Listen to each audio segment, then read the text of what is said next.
وکیل تھے. وہ احسن بھون صاحب جو ہیں وہ جوڈیشل کمیشن میں ان ججز کے ساتھ بیٹھتے ہیں اور بیٹھ کر فیصلے کرتے ہیں. تو وہ احسن بھون صاحب دیگر کئی معاملات میں ایسا ہوتا ہے کہ جس کو اسلام آباد ہائی کورٹ کو کور کرنے والے senior reporter, one of the best reporter Saqib Bashir صاحب پوچھ رہے ہیں کہ یہ کہیں کانفلکٹ آف انٹرسٹ کا معاملہ تو نہیں. تو اب پاکستان تحریک انصاف کے لیے اس میں سوچنے کے لیے بہت کچھ ہے، اور پاکستان تحریک انصاف والوں نے بار بار عمران خان کے معاملے میں، عمران خان کے کیسز کے معاملے میں، عمران خان کی رہائی کے لیے کے معاملات کے لیے، عمران خان کے لیے ریلیف حاصل کرنے کے معاملات میں ٹرین مس کی ہے، بار بار کی ہے. اور سوال یہ پیدا ہوتا ہے کہ جیل سے باہر موجود لوگوں نے انٹینشنلی تو ٹرین مس نہیں کی. اب ان پر یہ سوال اٹھ رہا ہے. اس کے بعد اطہر بن اللہ صاحب، دیکھیے سپریم کورٹ کے سابق جج، اسلام آباد ہائی کورٹ کے سابق چیف جسٹس اطہر بن اللہ صاحب نے ایک مضمون لکھا، ملک میں جو حالات ہیں اس پر بات کی.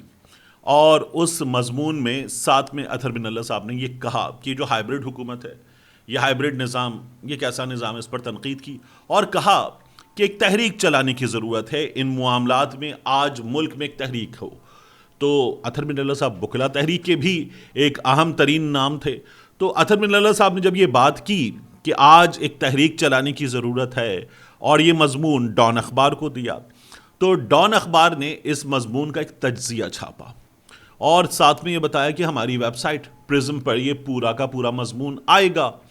اس کے بعد اطہر بن اللہ صاحب جو ہیں ان کا یہ مضمون ڈان اخبار کی ویب سائٹ سے ہٹا دیا گیا اور یہ پرزم پر بھی کہیں نظر نہیں آ رہا. اخبار میں چھپ چکا، اخبار تو ہاتھ میں آ چکا لوگوں کے، تو اخبار کے تراشے یہ موجود ہیں لیکن ویب سائٹ سے ہٹا دیا گیا. جس طرح زورین نظامانی کا آرٹیکل جو تھا وہ ہٹا دیا گیا تھا جین زی کے لیے، زورین نظامانی کا آرٹیکل، اب اطہر بن اللہ صاحب کا جو آرٹیکل ہے وہ ہٹا دیا گیا ہے.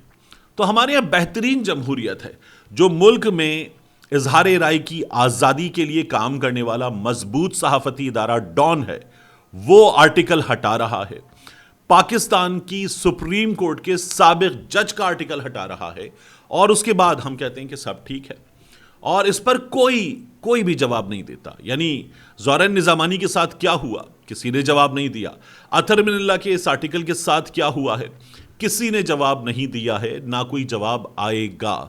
تو یہ پاکستان میں اس وقت جو بار بار کہا تھا نا کہ اظہار رائے کی بھرپور آزادی، وہ آزادی تب تک ہے جب تک ہے، جہاں تک نظر پڑ گئی ہے وہاں ہٹا دیا گیا، جہاں نظر نہیں پڑی کوئی بھی بول رہا ہے، چل رہا ہے، چلے گا، جب اس کو بھی بند کرنا ہوگا بند کر دیا جائے گا. تو یہ اس طرح کے معاملات ہیں، یہ اسی طرح سے ہمارے ہاں چل رہے ہیں اور یہ ابھی ایسا لگتا ہے کہ جب تک یہ ایسے ہی چلنے دیا جائے گا تو ایسے ہی چلے گا، کیونکہ ان کے خلاف آواز اٹھانا اور بات کرنا وہ جن کا کام ہے وہ ابھی اس کام کو کرنے پر آمادہ نہیں ہے. یعنی یہ اپوزیشن کا کام ہے تو پاکستان تحریک انصاف کے جیل سے باہر موجود لوگ اس کام کو کرنے پر آمادہ نہیں ہیں.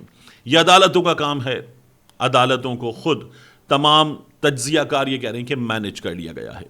یہ وکلا کا کام ہے کہ وہ ایک موومنٹ چلائیں، ہمارے ہاں پہلے بھی چلا چکے ہیں، تو وکلا بھی اس معاملے پر موومنٹ نہیں چلا سکے ہیں اور وکلا کو، بار ایسوسیشنز کو، باقی تمام معاملات میں ان چیزوں کو حکومت نے گرانٹس کے ذریعے مینج کیا ہے اور گرانٹس پھر ہر طرف سے آتی ہیں. جو اپوزیشن والے ہیں ان کی حکومتیں ہیں جہاں اگر کہیں تو وہ بھی گرانٹ دیتے ہیں اور جو حکومت ہے وہ تو دے گی گرانٹ.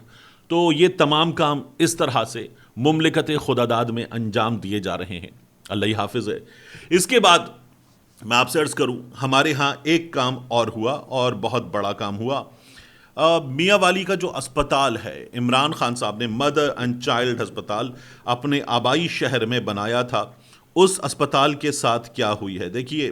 عمران خان کے دور میں 200 بیڈز کا یہ اسپتال، مدر اینڈ چائلڈ اسپتال بنایا گیا تھا.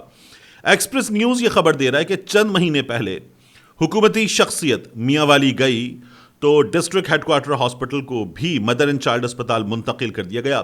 اضافی بوجھ پڑا تو سسٹم تباہ ہو گیا. ایمرجنسی نہیں، ایک بیڈ پر 2 مریض موجود ہیں. یہ اس اسپتال کی اب صورتحال ہے اور اسی اسپتال کی ابھی ہمارے سامنے تصویر آئی تھی کہ جہاں پر عمران خان صاحب کے نام کی تختی جو ان کے ہاتھ سے کام ہوا ہے وہ تختی اٹھا کر اسٹور روم میں پھینک دی گئی تھی. اتنا زبردست یہ سارا سسٹم چل رہا ہے. اس کے بعد مسلم لیگ نون کے ایم پی اے ہیں, انہوں نے چھاپا مارا, شوکت بھٹی صاحب نے, اور یہ لیگی ایم پی صاحب نے چھاپا مارا سرکاری دفاتر پر. ریونیو دفتر کرپشن کی جڑ ہے, یہ انہوں نے فیصلہ سنا دیا. عوام کو لوٹا جا رہا ہے, یہ انہوں نے فیصلہ سنا دیا, اور کہا کہ جو مریم نواز شریف کی بنائی ہوئی پیرا فورس ہے, اس کی لوٹ مار کے میرے پاس ثبوت ہیں. ریکارڈ چاہیے تو اسسٹنٹ کمشنر تحصیلدار میرے ڈیرے پر آئیں, معافی مانگیں. یہ حکومتی ایم پی اے ہے اور یہ کہہ رہا ہے کہ اسسٹنٹ کمشنر میرے ڈیرے پر آئے معافی مانگے, تحصیلدار میرے ڈیرے پر آئے معافی مانگے, اور ریکارڈ مجھ سے لے کر جائے, میرے پاس کرپشن کے ثبوت ہیں. اور ایم پی اے صاحب نے وہ کیا ہے جو ان کی جیورسڈکشن نہیں ہے. پھر اس کے بعد ایم پی اے صاحب اگلا کام وہ کروانا چاہتے ہیں معافی منگوا کر جو ان کی جیورسڈکشن نہیں ہے, اور یہ حکومتی جماعت کے لوگ ہیں. اس طرح سے مملکت خدا داد, میں نے پہلے بھی کہا نا, اس طرح سے معاملات چل رہے ہیں اور چل رہے ہیں, کوئی پوچھنے والا نہیں ہے. اطمینان کے ساتھ یہ سارے معاملات اس انداز میں چل رہے ہیں. آخری چیز جاتے جاتے جو مجھے آپ کے سامنے رکھنی ہے, بہت اہم ہے. نیلم جہلم ہائیڈرو پاور پروجیکٹ, ہمارے ہاں بڑا شور تھا اس کا. 29 ارب 41 کروڑ کے خسارے کا انکشاف ہوا اس معاملے میں. اس کا جو پاور ہاؤس ہے وہ بند, پروجیکٹ کو 99 ارب 17 کروڑ 100 ارب کا نقصان ہوا. اور اس میں پھر ٹنل بار بار گرنے کی تحقیقات وہ بھی نامکمل ہیں, اور یہ بند کر دیا گیا ہے. ابھی ہمارے سامنے خبر آئی مارچ 2028 تک. تو جس طرح سے یہ پوری حکومت معاملات چلا رہی ہے, پاسکو میں نقصان, یہاں نقصان, دیگر معاملات میں خسارے, دھڑا دھڑ نچکاری پر کام اور جان چھڑانے والا سلسلہ. پنجاب میں Nawaz Sharif school of eminence outsource کرو, اسکولز آؤٹ سورس کرو, باقی چیزیں آؤٹ سورس کرو, اور اس کے بعد جو ستھرا پنجاب پروگرام ہے اس کے ٹھیکیدار اخبار میں اشتہار دے کر وہاں پر حکومت سے اپیل کر رہے ہیں کہ ہمیں ہمارے پیسے دے دو.